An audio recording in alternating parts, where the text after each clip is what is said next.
A Boohouse Books dark story.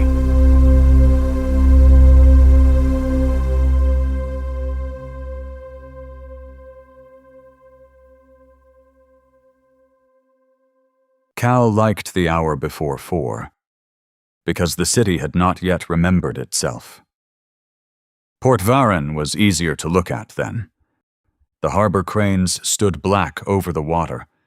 Traffic lights blinked yellow into empty intersections, and the bakeries had not yet begun releasing warmth into the streets to soften what the place really was.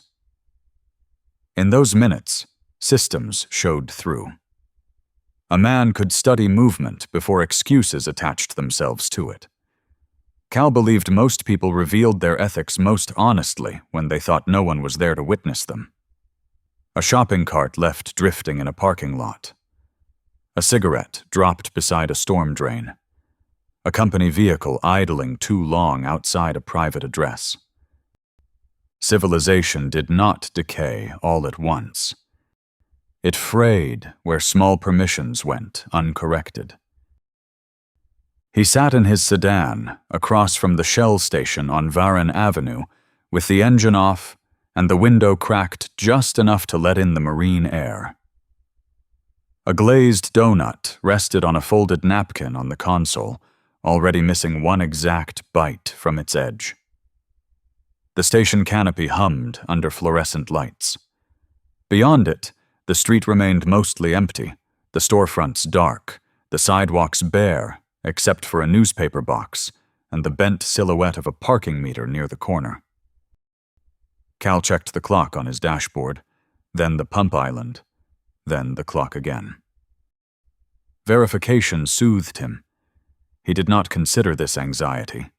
He considered it maintenance of awareness. The company truck arrived at 3:59 a.m., rolling beneath the lights with the deliberate calm of someone who believed the world was not yet awake enough to take note. Cal straightened in his seat and set the donut more carefully on the napkin, as if the moment required clean hands and uninterrupted attention. The white truck bore the logo of Port Varrin Utilities on the door. The lettering faded slightly by salt and weather, and when the driver stepped out and swiped a company card at pump 3, Cal felt the first quiet click of internal alignment.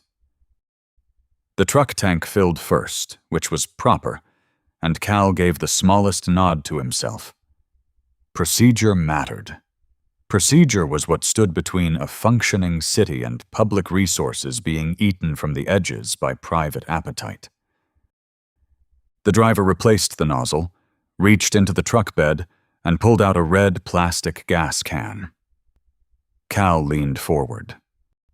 One can might have required context.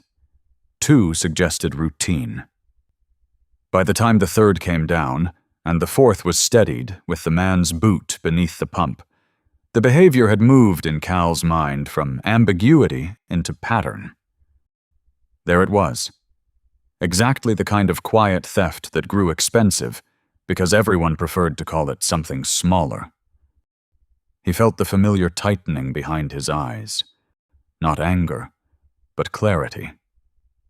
The city did not lose money in dramatic handfuls first. It lost it by ounces, by shrugged allowances, by all the little acts men committed in the dark because they trusted no one cared enough to count. He took out his phone. Cal did not believe in shouting across parking lots or staging confrontations for the benefit of whoever might later describe them differently. He believed in proper escalation. Documentation preserved the shape of an event before memory began sanding away its useful edges. The card in that pump was not Rick's. The fuel was not Rick's. Public property did not stop being public because the street was empty. The call rang longer than Cal liked. He watched the numbers on the pump climb and fixed the time in his mind. 4:07 a.m. His boss answered with the blunt irritation of a man dragged unwillingly from sleep. Yeah, he said. Cal? Morning, Cal replied evenly. I'm at the Shell on Varrin. Rick is filling personal gas cans with the company card. There was a pause. Brief, but long enough to suggest not surprise, but annoyance at being made to engage with a problem before dawn had properly begun. He's not, his boss said. He is, Cal replied. 4 red cans, in addition to the truck tank. I've been here 12 minutes. Another pause. Cal watched Rick cap one of the cans and reach for the next. Cal, his boss said, and the sleep had now left his voice entirely. We've got 2 portable generators being serviced at the east substation this morning. Rick's taking fuel for them. I approved it yesterday.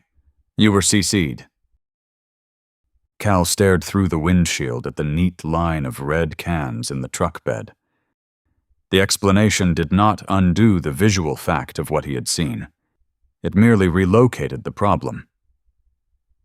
That wasn't specified in the maintenance memo, he said. If fuel is being distributed to auxiliary units, that should be logged transparently. Otherwise, it appears, his boss cut in, like you're sitting in a parking lot at 4 a.m. waiting for someone to do something wrong. Cal felt the small grinding sensation in his chest that always came when another person treated care as though it were a defect. Oversight prevents loss, he said. Loss compounds. If communication is sloppy, you should never have interfered in matters that do not concern you, his boss said flatly. Go home, Cal. Get some sleep. And stop looking for fires where there aren't any. The line died.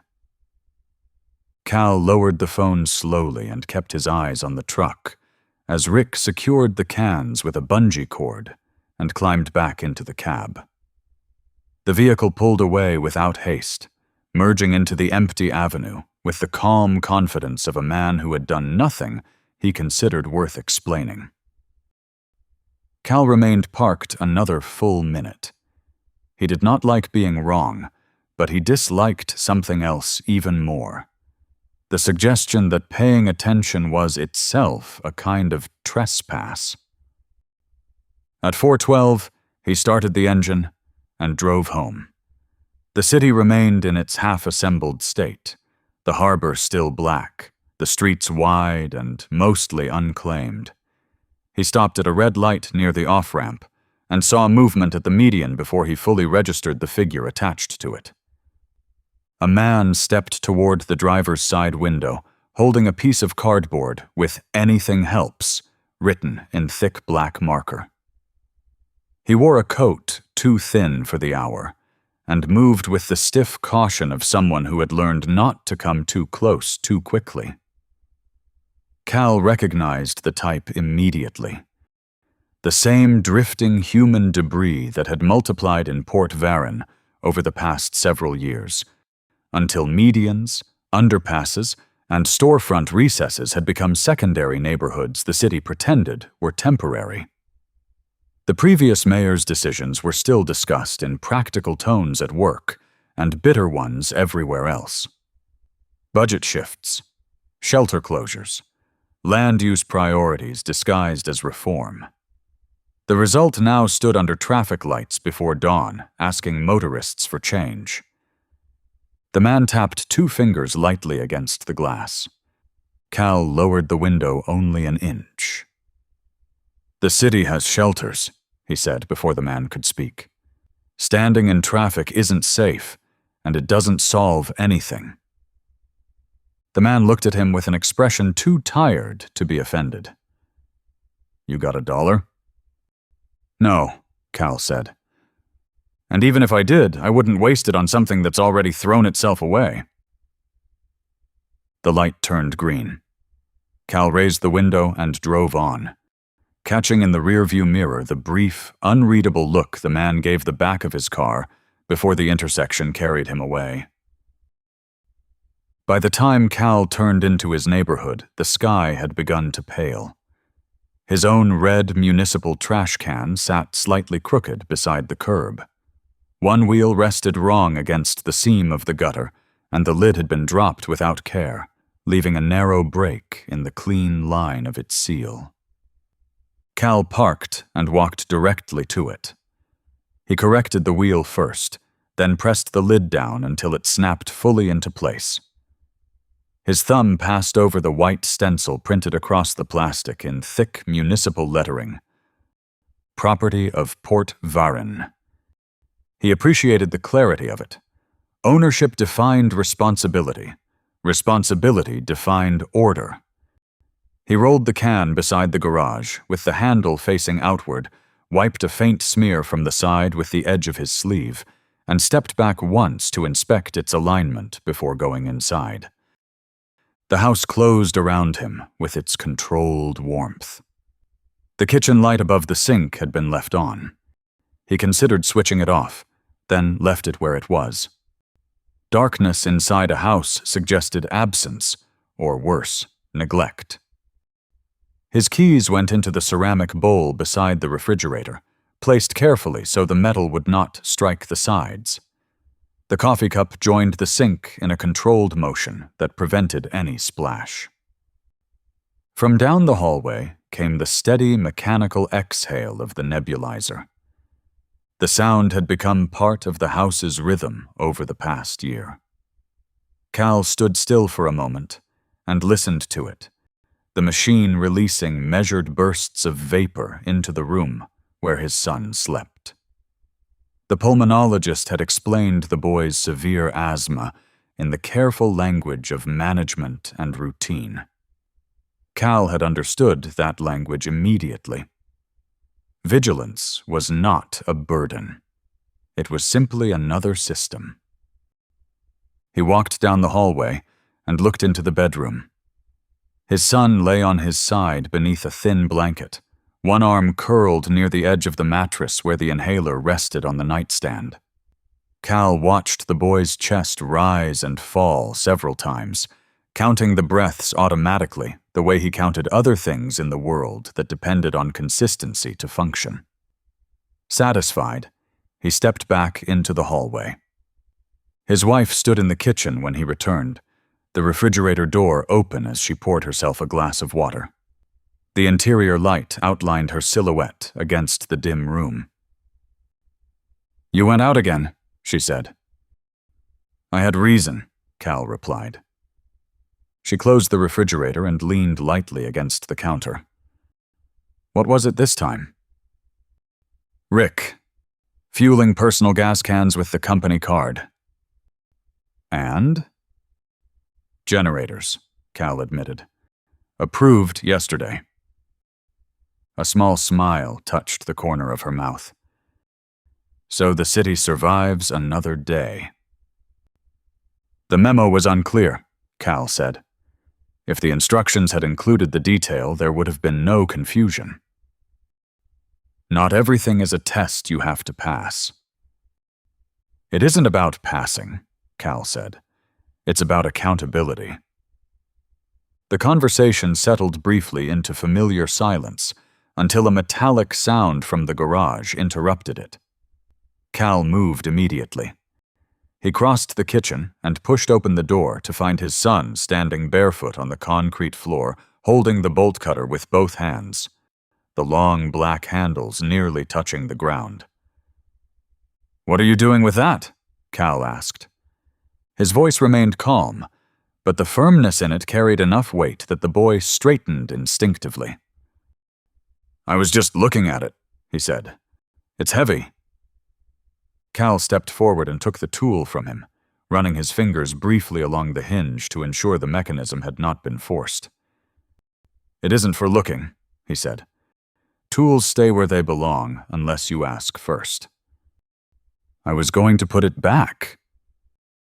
"Intent isn't the same as action." Cal crouched slightly so they were eye level. A faint smile appeared on his face now, the expression he used when delivering lessons that needed to be remembered, but not feared. "Do you know what pirates used to do with insubordinates?" he asked. His son rolled his eyes. "Dad, come on." "I'm serious," Cal said. "They kept one prisoner locked in a room with a man who had Ebola. A week together. When the prisoner got sick, they threw him overboard and said it was quarantine instead of punishment. Even pirates had rules." The boy studied him skeptically. "I don't think that's real." "It's documented," Cal replied quickly, though he could not have said where. "The point is, there's always a system behind the rule. Understand the system, and you understand the rule." His wife appeared in the doorway behind them. "He picked up a bolt cutter," she said. "Not a mutiny." "And that's exactly when habits form," Cal replied. He hung the tool back on its hook and adjusted the handles until they rested perfectly vertical against the wall.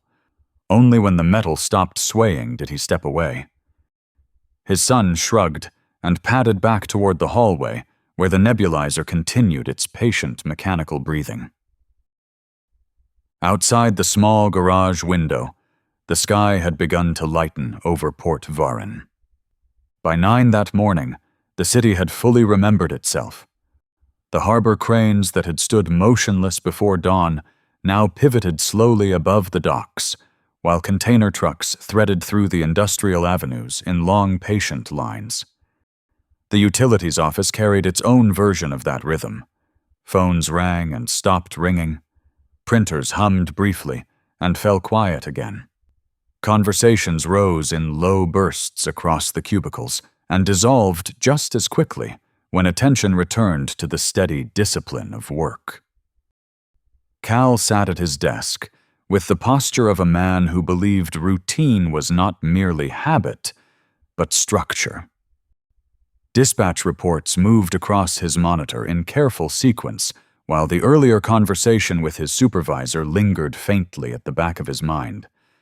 Not as embarrassment, but as irritation at the suggestion that observation itself could be treated as interference. Rick's fuel transfer appeared exactly where it should have been. The authorization timestamp sat cleanly within the dispatch record, confirming that 2 portable generators at the east substation had required fuel before the morning maintenance cycle began. Cal read the entry twice before closing the file. The detail had been included in the internal correspondence from the previous afternoon, buried in a chain of routine updates he had skimmed too quickly while reviewing other reports. The mistake belonged to him. He accepted that fact with outward calm, though the awareness settled uneasily beneath his otherwise orderly composure. Vigilance did not permit oversight. Another bulletin arrived several minutes later. The message appeared in the same neutral formatting used for municipal advisories, though the subject line carried language that had become increasingly common in Port Varrin over the past several weeks. Cal leaned slightly closer to the monitor as the report opened on the screen, his attention sharpening as the quiet movement of the office continued around him. The bulletin summarized the latest confirmed cases of the rat-borne infection that had begun appearing across the harbor district earlier that month. The disease progressed slowly once transmitted to a human host, beginning with faint discoloration around the eyes, fingertips, and ears before advancing inward over the course of several months, if left untreated. Exposure required prolonged proximity to infected rats or contaminated environments. Most confirmed cases had emerged among the transient population living beneath freeway overpasses and along the abandoned service corridors near the docks. Public health officials had already begun isolating suspected carriers to prevent the illness from reaching the general population. The report mentioned Harbor Light Institute again. The facility appeared in the bulletin with the same careful neutrality used in every previous statement issued by the city. Harbor Light functioned as a specialized quarantine and research center for infectious disease cases that could not be managed within conventional hospital systems. Patients displaying symptoms were transported there for evaluation and treatment, while medical staff studied the progression of the illness under controlled conditions. The language carried the quiet authority of administrative reassurance. Something unpleasant existed, but professionals were handling it. Cal read the paragraph once more before closing the report. The structure of the response made sense to him. Contain the vector, isolate the host, study the pattern, establish treatment protocols. Cities survived crises by applying organized systems to chaotic problems. Across the aisle, Darren spun slowly in his chair and watched him. "Another Harbor Light update?" he asked. Cal nodded slightly. "Vector exposure report." Darren stretched his arms behind his head and stared at the ceiling for a moment before returning his attention to Cal's screen. "They're getting busy over there." "They're doing their job," Cal replied. Darren rotated his chair so that he faced him more directly, the faint smile on his face suggesting he had been waiting for the subject to appear again. "You ever notice nobody's actually seen Harbor Light?" he asked. Cal continued typing for a moment before answering. "It's listed in the municipal budget." "So are a lot of consulting firms that disappear after election years," Darren said lightly. "That doesn't mean you can drive there and shake someone's hand." The comment drew a brief laugh from one of the nearby desks. Cal did not join them. "Quarantine facilities are not public attractions," he said. "Their purpose is containment." "Or disposal." Cal looked up. "Disposal of what?" Darren lifted his coffee mug and took a slow sip, allowing the silence to stretch just long enough to give the next sentence deliberate weight. "Infected people," he said. "You ever notice how nobody who goes to Harbor Light comes back talking about it?" "They're under medical isolation," Cal replied. "Or they're dead." Cal shook his head once and returned his attention to the screen. "You're confusing absence of information with conspiracy." "Maybe," Darren said, leaning forward slightly now. "But if the city wanted to quietly remove a few thousand infected people from the system, a place nobody can visit would be pretty convenient." The suggestion drifted across the room with the tone of speculation meant to entertain rather than persuade. A few coworkers exchanged amused looks before returning to their keyboards. Cal dismissed the idea immediately. Municipal institutions were not secret laboratories hidden behind layers of deception. They were bureaucratic structures built from policy documents and public funding, systems that large could not exist without leaving traces. Darren watched him for a moment longer before shrugging.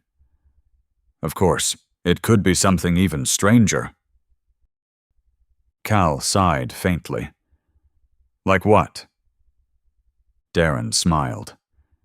"Maybe the city's hiding something down there. Some underground facility.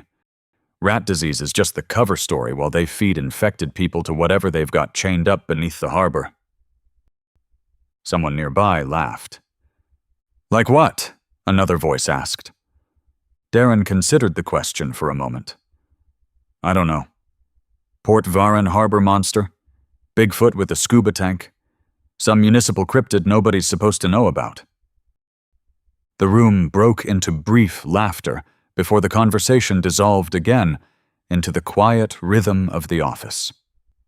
Darren had a habit of ending his speculations with absurd conclusions that erased whatever seriousness might have existed in the original thought. Cal allowed the corner of his mouth to move slightly, despite himself. "Cryptids are not line items in municipal budgets," he said. "Not the public ones," Darren replied. The subject ended there. Outside the office windows, the harbor cranes continued their slow mechanical work above the docks, while the city flowed steadily through its streets below. The disease existed, but the system around it appeared orderly. Harbor Light remained an administrative solution that belonged somewhere beyond the reach of ordinary life. It was nearly noon when the next bulletin arrived. This one did not come from the health department. The subject line read, "Temporary Refuse Protocol. Municipal Compliance Notice."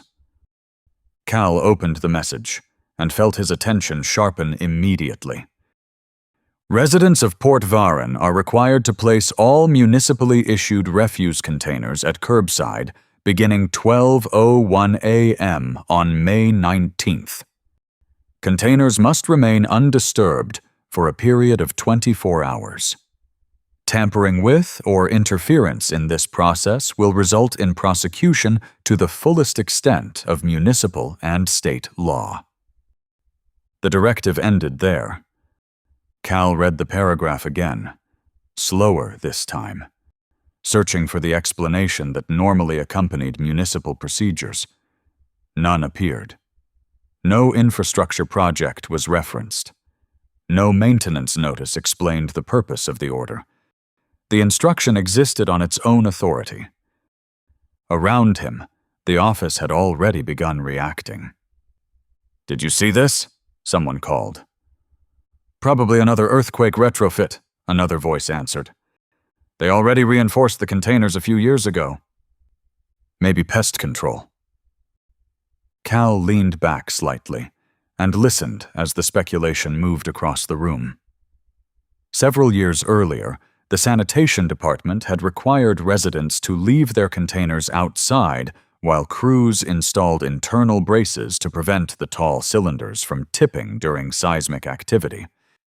The inconvenience had been brief and logical.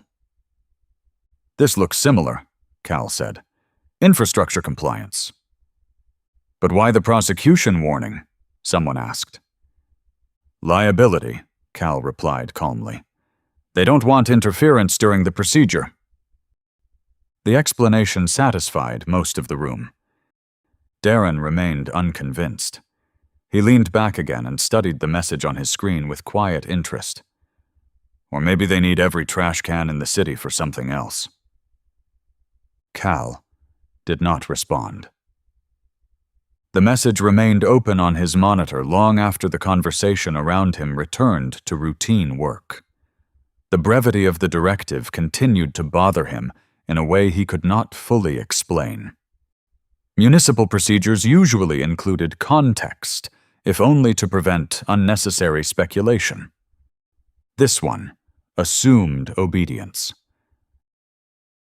By late afternoon, the directive had moved through Port Varrin with the quiet efficiency that usually accompanied instructions issued by the city government. Compliance did not require enthusiasm. It required habit. When Cal turned onto his street, he saw the evidence immediately. Red municipal containers had begun appearing along the curb in a slow emerging line that stretched from one end of the block to the other. Identical cylinders placed beneath the streetlights that had not yet flickered on for the evening. He parked and stepped out of the car, his attention moving automatically to his own container beside the garage. The white stencil across its side caught the fading light of the setting sun. Property of Port Varrin. He rolled the container toward the curb with steady hands, guiding the wheels across the driveway until the cylinder settled beside the street. The placement required adjustment. He turned the container slightly so that the handle faced the house, and the wheels rested evenly against the seam of the gutter. The lid remained fully closed, its edge aligned cleanly with the rim. When he stepped back, the container stood straight among the others already forming their quiet row along the block. Across the driveway, Mrs. Keene struggled with her own container. The older woman had dragged the red cylinder halfway to the curb before pausing to catch her breath. The wheels rattled unevenly against the concrete as she adjusted her grip and tried again to guide it forward. Cal walked over without speaking and took the handle from her.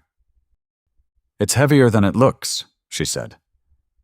"The weight isn't the problem," Cal replied, rolling it into place. "It's the angle." He positioned the wheels carefully against the curb and rotated the cylinder until it aligned with the others nearby. Mrs. Keene watched the small adjustment with mild interest. "You think it's another earthquake thing?" she asked. "Most likely," Cal said. She nodded slowly, though uncertainty remained in her expression. "They didn't say what they were doing." "They rarely do," Cal replied. "People interfere when they believe they understand a process better than the people running it." Mrs. Keene glanced down the street where more neighbors had begun placing their containers along the curb. "Still seems dramatic," she said. "Prosecution for touching a trash can." "Liability," Cal said again.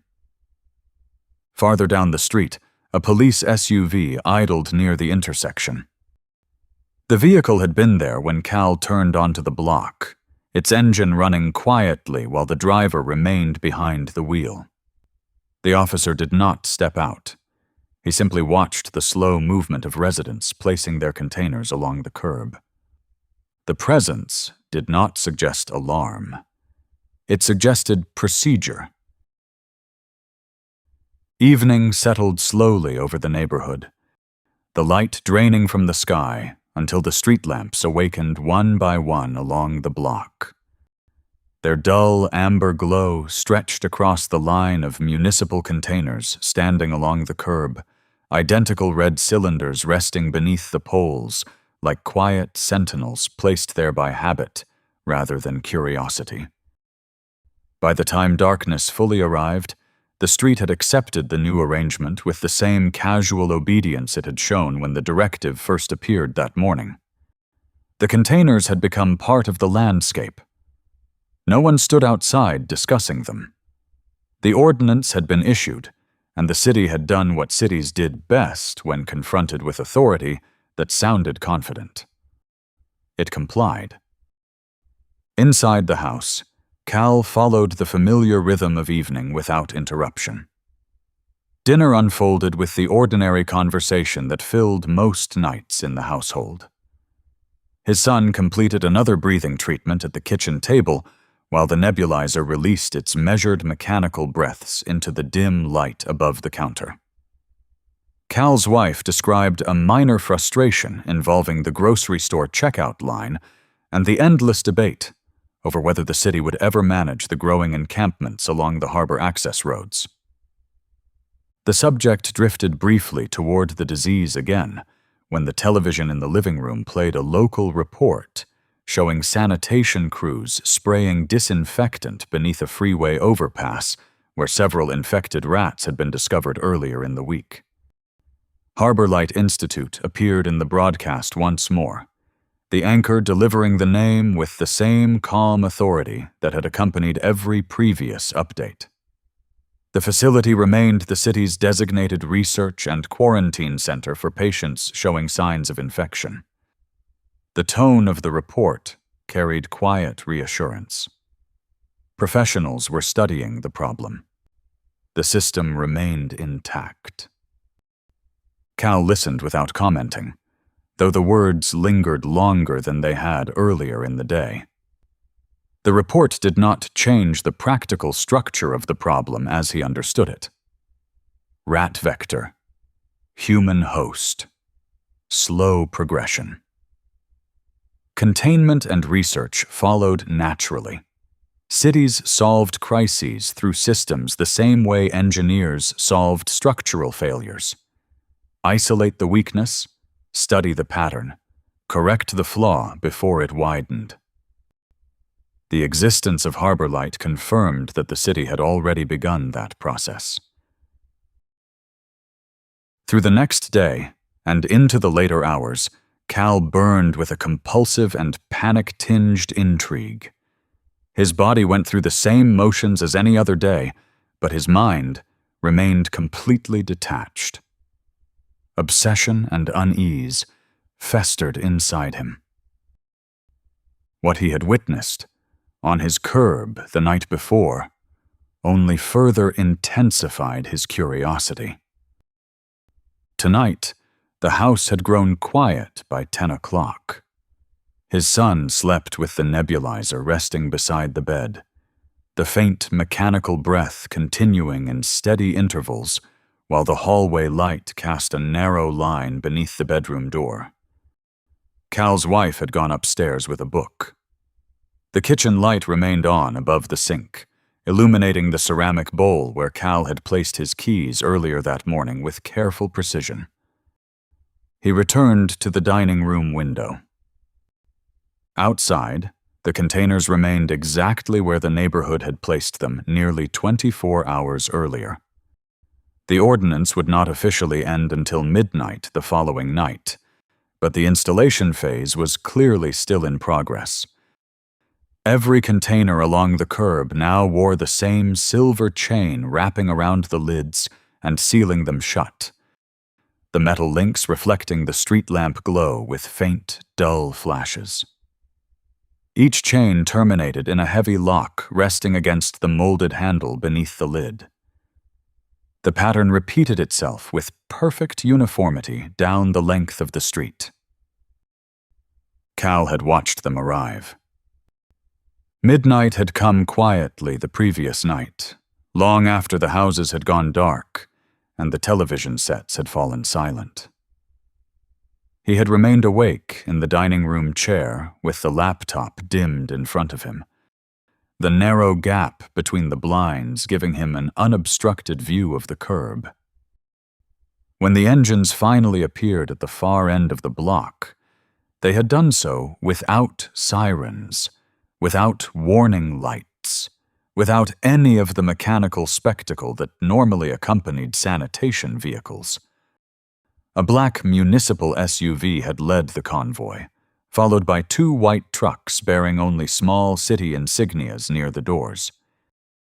The vehicles had stopped halfway down the street. Several workers stepped out wearing jackets with reflective strips across their shoulders. The men moved with the efficient silence of technicians performing a task that had been rehearsed long before arriving on the block. One lifted the lid of the first container, while another retrieved a large, dark object from the truck bed behind him. Cal had leaned forward, focusing intensely. The object sagged faintly in the middle as it was carried. The worker lowered it into the container. The lid closed. A chain wrapped around the cylinder twice before the metal passed through the handle and snapped into place beneath the weight of a heavy lock. The truck rolled forward several feet, and the process repeated itself with identical precision. The rhythm continued down the block like a mechanical sequence performed without conversation. No explanation accompanied the procedure. No paperwork was presented to residents because no residents had come outside to ask questions. The system required obedience, and obedience had been delivered without resistance. When the men reached Cal's container, he noticed the way the shape bent slightly as it disappeared into the red receptacle. The motion had been subtle enough that it might have escaped notice if he had been standing farther away. The lid closed. The chain tightened. The lock snapped. One of the workers pressed both hands against the lid for a brief moment, as though testing its resistance before stepping back and nodding toward the others. The convoy had moved on. Now the street rested beneath the lamps with those same containers standing silently along the curb, their chains catching the faint breeze moving in from the harbor. The night had grown colder since midnight. The plastic surfaces reflected the light with a dull sheen that made the cylinders appear heavier than they had earlier in the evening. Cal remained at the window longer than he intended. At first, the street remained perfectly still.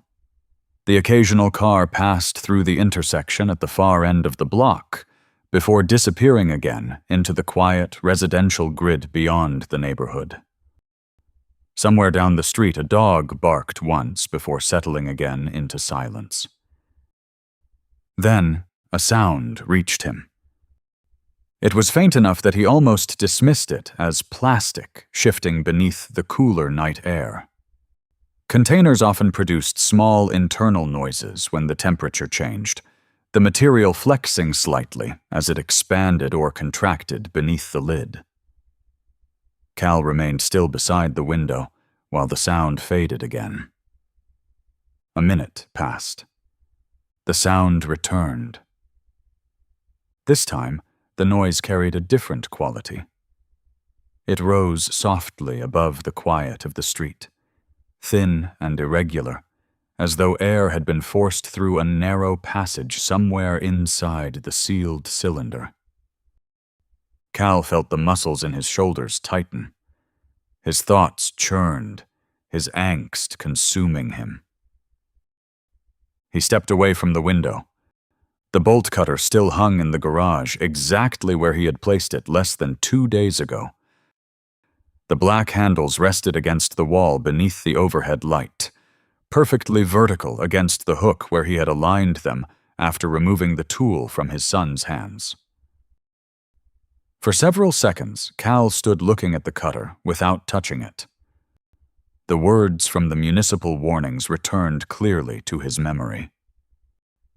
The container must remain undisturbed for 24 hours. Interference will result in prosecution. The sound came again. This time, it was unmistakable. The faint sound from inside the container carried the strained shape of a human voice attempting to force words through exhaustion. Cal lifted the bolt cutter from the hook. The metal jaws felt heavy in his hands as he walked back through the kitchen and stepped outside into the cold harbor air. The street remained empty. The houses along the block had settled into the stillness of late evening. No porch lights switched on as he crossed the driveway toward the curb. He knelt beside the container. The chain was wrapped tightly. The metal links felt cold beneath his fingers as he guided the jaws of the cutter around one of them. For a moment he hesitated again, listening carefully. The voice came once more. Weak. Broken. Human. Cal pressed the handles together. The metal link snapped with a dull crack that sounded far louder in the quiet street than it actually was. He worked quickly, severing a second link before sliding the loosened chain away from the handle and letting it fall softly against the pavement. The lid lifted. The smell reached him first.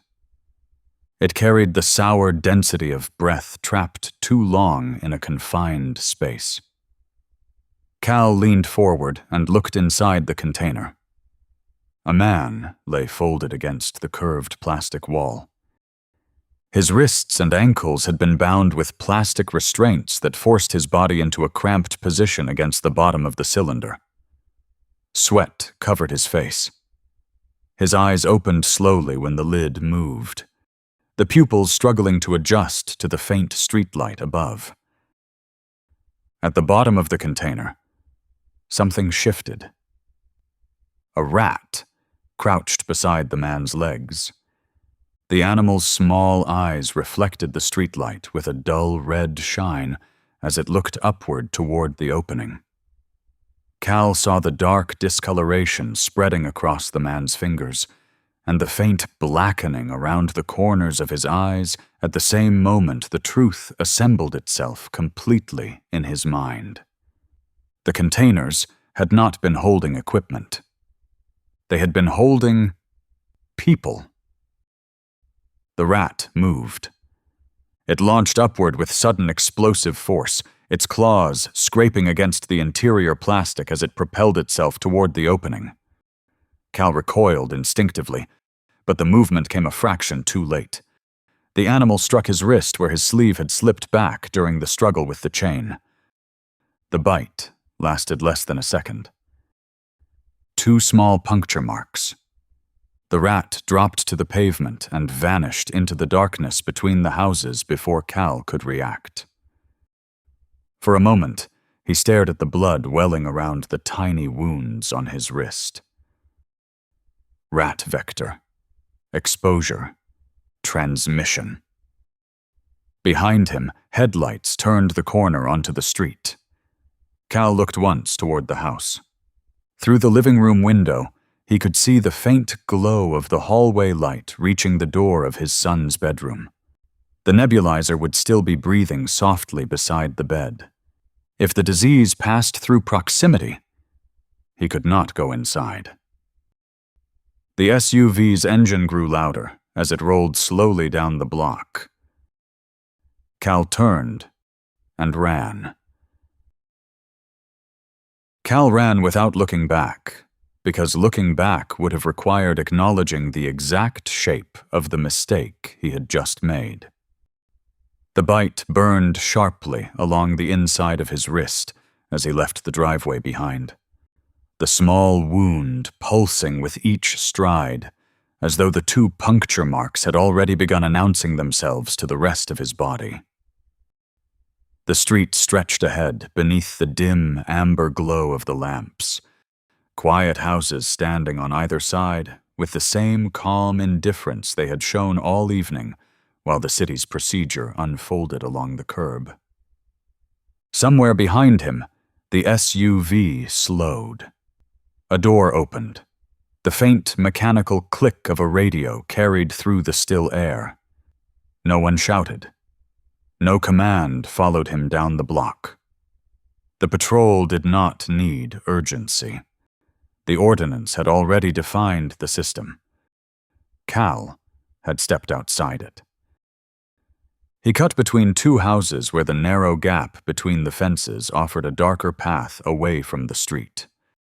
Wet grass brushed his shoes as he pushed through the yard, the wooden boards scraping lightly against his shoulders while he forced his way toward the alley behind the block. His injured hand pressed instinctively against his chest as he ran, as though pressure might contain whatever had entered his bloodstream through the rat's teeth. The puncture marks themselves were small enough to appear almost harmless. The meaning of them was not. Every report issued by the city had described the same progression with clinical certainty. Rat vector, exposure, human host. The infection advanced slowly once it began, darkening the skin at the extremities before working inward with patient inevitability. The alley opened before him. Cal turned south without slowing, the cracked pavement stretching ahead beneath a thin line of distant streetlights that barely reached the ground between the leaning fences. The harbor wind had begun moving again across the district, carrying the metallic scent of the docks and the low mechanical murmur of cranes still working through the night. The city continued its ordinary labor only a few miles away, unaware that the quiet residential street behind him had just revealed something the rest of Port Varrin still believed was procedure. He reached the end of the alley and vaulted a low hedge into the side street beyond. The road lay empty under the lamps. No vehicles passed through the intersection. Cal crossed quickly and slid down the sloped embankment into the concrete drainage channel that ran parallel to the avenue. The trench had been built decades earlier to carry winter storm water toward the harbor. Tonight it held only damp shadows and the echo of his footsteps as he moved along the narrow corridor between the rising walls of stained concrete. Above him, a beam of light appeared. Cal flattened himself against the wall. 2 flashlights moved slowly along the lip of the channel, their pale cones sweeping across the concrete before drifting farther down the trench in careful arcs. The movement carried no urgency. Whoever held those lights was not chasing a single man. They were sweeping an area. The realization settled over him with uncomfortable clarity. The city had expected interference. The patrol lights moved on. Cal remained motionless for several seconds after they passed, listening to the quiet return of the wind moving through the open channel. The bite in his wrist throbbed again, a dull pulse spreading warmth along his forearm, as though the wound had begun mapping its slow path through his veins. He climbed the opposite embankment and entered the industrial district. The warehouses there stood dark and silent at that hour, their long walls rising in unbroken rows that created narrow service corridors between loading docks and storage yards. Cal moved through those shadows instinctively, keeping close to the buildings where the streetlights could not easily reach him. The geometry of the district felt stripped down compared to the quiet order of the neighborhood he had left behind. Steel beams, chain-link fences, and abandoned lots replaced lawns and driveways. Infrastructure without the pretense of comfort. He slowed as he approached the overpass. The concrete bridge rose above the district like a gray horizon cutting across the sky. Beneath it, the darkness thickened into a hollow, where the surrounding streetlights could not fully penetrate. Cal stepped into that shadow and paused, allowing his breathing to settle while the sounds of the city faded into distant mechanical murmurs. Something moved beneath the bridge. 3 figures, separated slowly from the deeper darkness near one of the support pillars. Their shapes emerged with cautious stillness, the posture of people accustomed to being discovered in places they were not meant to occupy. One of them stepped forward. Cal recognized the man immediately. The cardboard sign was gone now, but the face remained unmistakable. The same tired eyes that had studied him at the traffic light 2 days ago now regarded him from beneath the overpass with quiet patience, as though the man had expected this meeting long before it happened. "You opened one," the man said. Cal nodded once. There was someone inside. The other 2 figures shifted behind him, thin silhouettes against the faint glow drifting down from the bridge above. One of them coughed softly into his sleeve, the sound ending in a wheeze that carried the dry edge of illness. "Every one of them has someone inside," the second man said. Cal stared at him. The man from the traffic light stepped closer until the dim light reached his face. "They've been doing it for weeks," he said. "Started near the harbor where nobody pays attention. Now it's the whole city." The truth assembled itself with brutal efficiency inside Cal's mind. The containers, the rats, the ordnance. "They're infecting them," he said quietly. "They don't have to infect all of them," the man replied. The words carried a logic that needed no explanation. Flashlights appeared again at the far end of the drainage channel.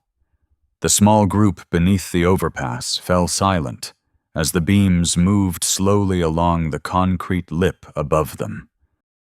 The patrol lights lingered for several seconds before continuing toward the next intersection.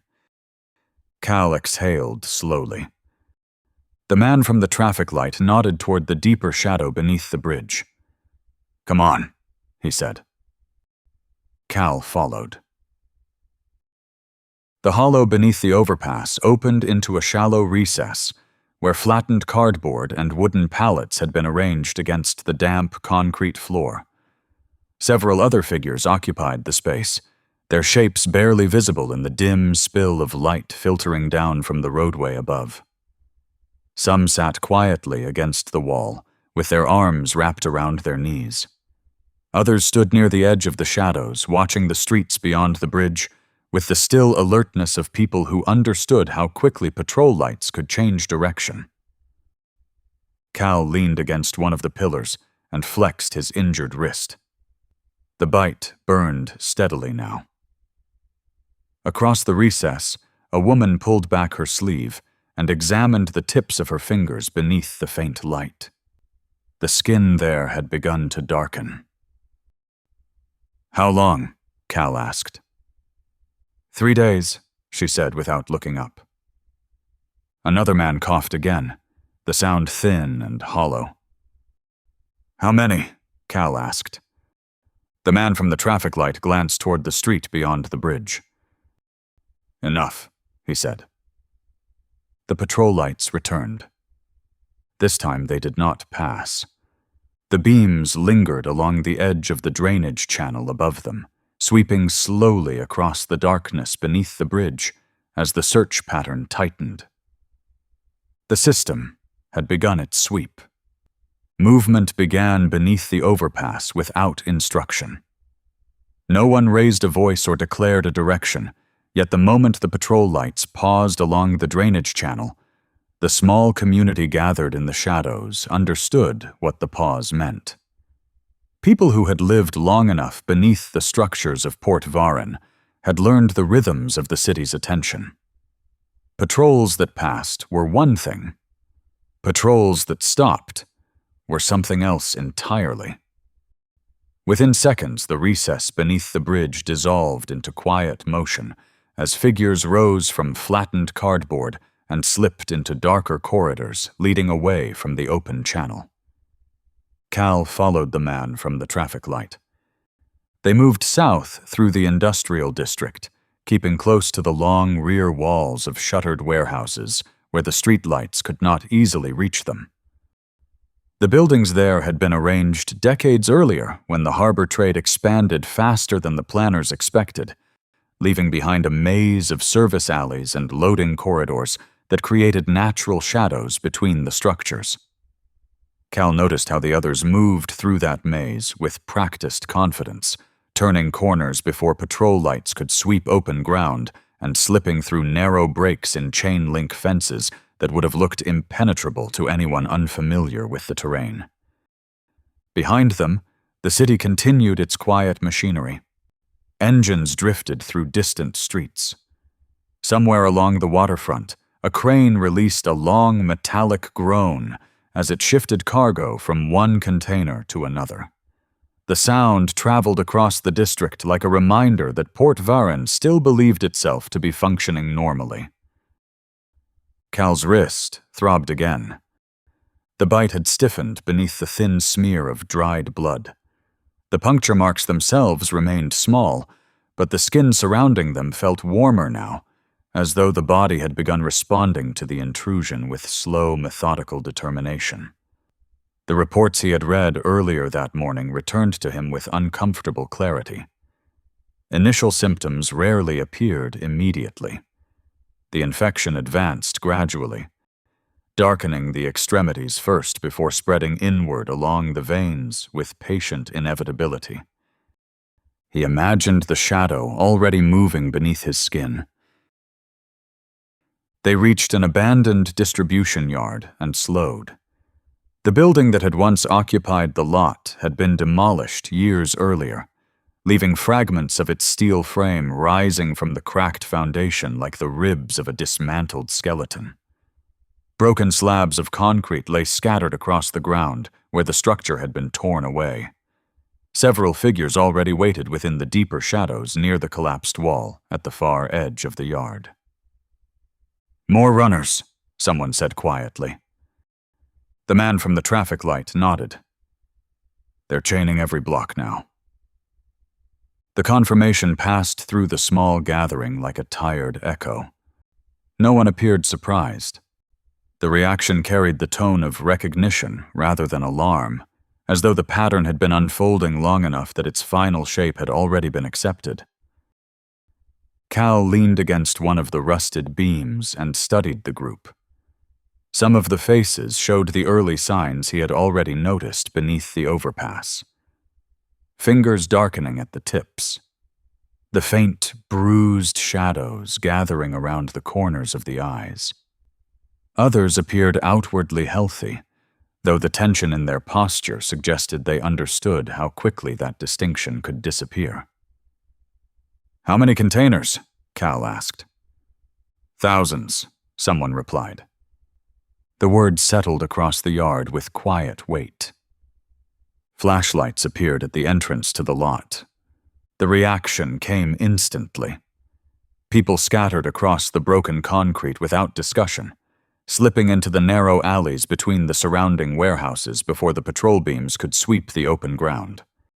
Cal followed the man from the traffic light toward a thin corridor that cut between two brick buildings at the edge of the yard. They ran. Loose gravel shifted beneath their shoes as they moved deeper into the alley. The brick walls rose high on either side, trapping the dim light from distant street lamps and stretching their shadows across the pavement ahead of them. The passage narrowed suddenly. A chain-link fence blocked the far end of the alley, its metal surface stretched tight between steel posts sunk deep into the pavement. Beyond it lay another vacant lot filled with construction debris and twisted lengths of rebar that caught the faint glow of the industrial lights several blocks away. Cal grabbed the fence and pulled. The metal rattled violently but did not move. The pain in Cal's wrist had spread to his joints. Climbing, at least for him, would not be an option. Behind them, footsteps, flashlights, and voices approached. Only seconds remained before the patrols would round the bend and have them cornered. The eyes of the man from the traffic light fell on Cal. A faint glint of cruel decision reflected in his gaze. His posture steadied, his focus narrowed. He slowly slipped his hand into the large pocket of his coat. He spoke. When they turn that corner, they expect to find someone. But they don't know how many. "What is that supposed to mean?" Cal asked. Fear made his throat tighten and his stance weaken. For a second, the man just stared at him. He spoke again. "Maybe you shouldn't trust what you've already decided isn't worth saving." Before Cal could protest, the blade entered below his ribs with a motion so precise that it felt almost deliberate in its restraint. Cal felt the pressure before the pain, the sudden intrusion of steel sliding between fabric and flesh in the narrow space where resistance yielded most easily. Air left his lungs in a stunned exhale as the man withdrew the knife again with the same efficient movement. Their eyes met one final time. The man stepped backward. For a moment it seemed he might speak, though whatever words had formed behind his expression disappeared before reaching his mouth. Instead, he turned, climbed the fence, and disappeared into the darkness of the lot. Cal staggered against the brick wall. His hand moved instinctively to the wound at his side, pressing against the spreading warmth beneath his shirt as the pain arrived fully at last. The approaching flashlights reached the mouth of the alley and turned the corner. Their beams washed across the walls before settling on his figure, slumped against the brick and the chain-link mesh. Boots approached. Above the narrow strip of sky between the buildings, the stars were faint through the industrial haze hanging over Port Varrin, but one or two still burned weakly against the darkness. For a moment, he considered shouting. He could tell the officers about the containers, about the rats sealed inside them with human hosts, about the system unfolding quietly across the entire city. The thought faded almost immediately. The system already knew. One of the officers knelt beside him. The beam of the flashlight moved across the blood on his shirt and then up to his face. Cal felt the strength draining slowly from his limbs as the pressure in his chest spread outward into a dull weight that made breathing difficult. In that moment, he believed he was dying. Darkness followed soon after. Consciousness returned slowly, not as a single awakening, but as the gradual assembly of separate sensations that had to find one another before forming a coherent picture of the world. At first, Cal became aware of sound. A quiet, mechanical pulse reached him through the haze of sedation, steady and patient, accompanied by the faint circulation of air moving somewhere above his head. The rhythm did not resemble the chaos of an emergency room. It carried the controlled cadence of equipment designed to observe rather than rescue. Light followed. It pressed faintly against his eyelids until the darkness behind them thinned into gray. When he finally opened his eyes, the ceiling above him appeared perfectly white, divided into rectangular fluorescent panels arranged with careful symmetry. The light spread evenly across the room without flicker or shadow, the kind of illumination found in institutions where precision mattered more than comfort. Cal attempted to move. The restraints stopped him. Wide fabric bands secured his wrists to the rails of the bed frame. Similar restraints held his ankles beneath the thin hospital blanket. The straps had been tightened just enough to prevent movement without cutting circulation, the careful balance suggesting a system practiced in handling patients who woke confused or resistant. His head turned slightly. A clear IV line descended from a transparent bag hanging beside the bed. The fluid inside fell through the tube in measured drops before entering the vein at the crook of his arm. The liquid looked colorless beneath the fluorescent light, though its slow, deliberate movement suggested something that had already begun circulating through his bloodstream long before he regained consciousness. "You're awake?" The voice came from his right. Cal turned his head. A nurse stood beside the bed, holding a clipboard against her chest. Her pale scrubs reflected the overhead light with sterile brightness. She did not appear surprised by his awakening. Her expression carried the calm patience of someone who had watched this moment repeat many times before. "Where am I?" Cal asked. His voice sounded dry. "Harbor Light Institute," the nurse replied. The name settled into the room with quiet authority. Cal felt it echo faintly through his thoughts, recalling the conversation from days ago when the facility had been mentioned first with administrative reassurance, and later with Darren's speculation that no one who entered Harbor Light ever returned to describe it. "You were brought in several hours ago," the nurse continued.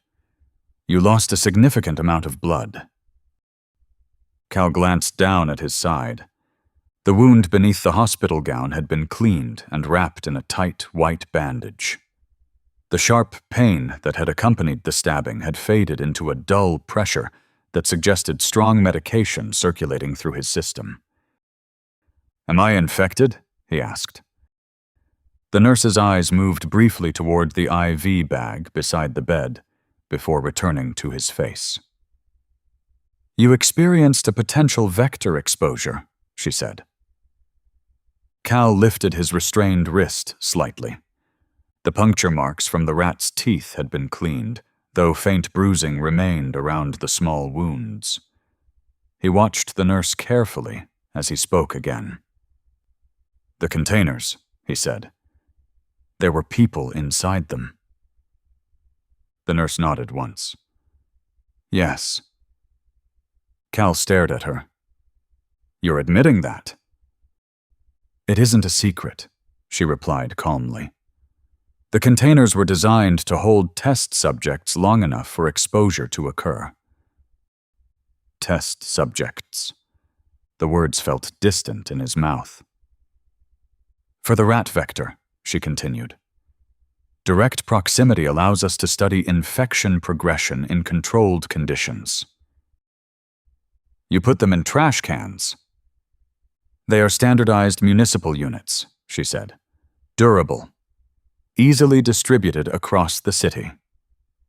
Cal turned his head. Only then did he notice the other beds. They stretched along the opposite wall in a long row identical to his own. Each one held a restrained patient beneath the same white sheets. Some of the bodies lay motionless with their eyes closed. Others stared quietly at the ceiling with the slow confusion of people only beginning to understand where they were. Monitors beside each bed emitted soft, rhythmic tones. Heartbeats. Cal turned back toward the nurse. "You infected them," he said. "We observed them. By trapping them with rats," he spat. "By creating conditions necessary to understand the disease," she explained. Her voice remained calm, professional, almost instructional. "The infection spreads unpredictably once it escapes the vector population," she continued. "Without controlled exposure, we cannot determine how long a host survives or how quickly symptoms advance." Cal looked again at the IV line. "What did you give us?" "A stabilizing compound." "To stop the infection?" "To prevent uncontrolled progression while we observe it." The explanation settled into the silent room with clinical precision. A quiet hint of knowing indifference showed in the nurse's expression. Cal felt the same fear that had grazed him in the alley, just before the man from the traffic light pulled out the blade. For a moment, the only sound in the room came from the monitors tracking the heartbeats of the patients along the wall. Then, one of the machines emitted a sudden sharp spike. Cal turned toward the sound. The patient nearest the far corner stiffened against the restraints as a tremor passed through his body. The monitor beside the bed struggled briefly to maintain its rhythm before stretching into a long, sustained tone. The nurse did not move. Her expression remained calm, cold, and uninterrupted. Another monitor, farther down the row, produced the same irregular spike. A second patient convulsed weakly before the machine beside his bed flattened into its own continuous note. The sound spread across the sterile room like a single breath that refused to end. "You can't do this," he said. The nurse regarded him quietly. "You should never have interfered in matters that do not concern you," she said softly. Another monitor collapsed into a flat line. The tone stretched across the ward before blending into the long electrical hum filling the room. "You can't do this," he shouted. The nurse watched him, without sympathy. Cal felt the rage surge fully at last. It rose from somewhere deeper than fear, fueled by the realization that every piece of control he had built his life around had vanished inside a single municipal decision he had never been meant to question. The city had arranged the containers. The city had placed the rats. The city had written the ordinance and enforced the silence that followed it. Even now, the city determined the final rhythm of his heartbeat through the slow drip descending from the bag beside his bed. The nurse turned away. Her shoes struck the tile floor with soft, deliberate taps as she walked toward the hallway beyond the ward. The sound of her steps faded gradually with distance, each one quieter than the last, until the rhythm disappeared completely into the corridor outside. Cal continued shouting long after she had gone. The words lost their shape as the tremors spread through his chest and arms, the effort of breathing growing heavier with each passing second. The monitors surrounding him had already surrendered their rhythms. Only a few fragile pulses remained scattered among the beds, each one struggling briefly against the rising hum before flattening into silence. Cal's voice weakened. The anger remained. The realization arrived with quiet inevitability. Harbor Light had not been designed to cure anyone. It had been designed to finish what the containers had begun. Cal tried once more to pull against the restraints. The effort failed.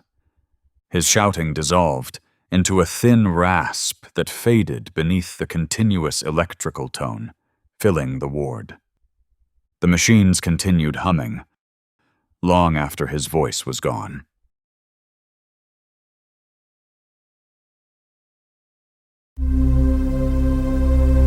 This was Ordinance, a Boohouse Books dark story. Created and composed by Mark Steven Nordlund. Paperback collections of these stories are available everywhere books are sold online. Get early access, news, and updates by becoming a free member at patreon.com/BoohouseBooks.